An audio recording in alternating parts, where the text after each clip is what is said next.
This woman, drunk in the middle of the night, collapsed at the doorstep of a stranger's house. When she tried to change her clothes to sleep, she suddenly felt someone holding her, assuming a prowler had entered her home.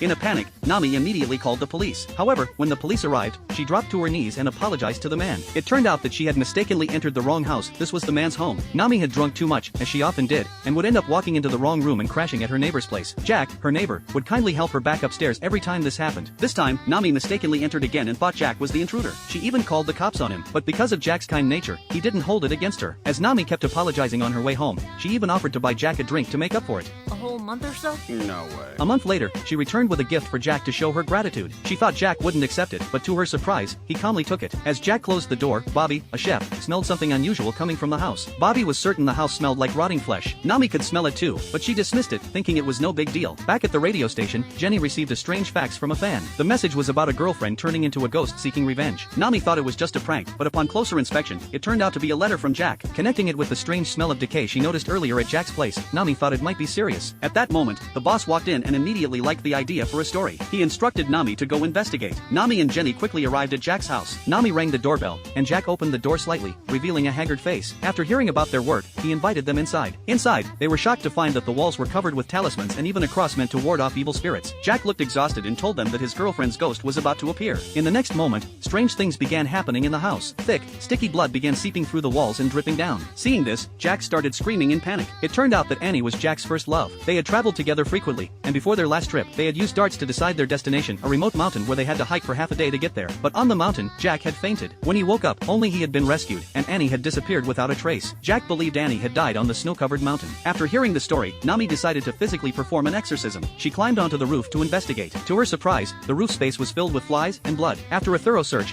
she found that it was just a leaking water pipe, with clear water spilling out. However, there were 6 plastic bags that looked like they might contain a woman's body. Connecting this with Jack's story, Nami started to suspect Jack had killed her. She called the police again, and Jack was arrested. But the next day, the body parts case didn't make it to the news. It turned out that the bags were filled with lamb meat. After an investigation, they discovered that the bags had actually fallen from Nami's house. She suddenly remembered that her family had sent 50 kilograms of lamb meat and fruit wine last year. Since there wasn't enough room in the fridge, she had stored it under the floorboards, then completely forgotten about it. Eventually, the floor broke, causing the food to fall into the roof space of Jack's house, where it had rotted and caused a foul smell. Nami hadn't repaired the broken floor in time, and when the water pipes burst in the bathroom, it all led to the strange blood-like event. That night, Nami apologized over and over again.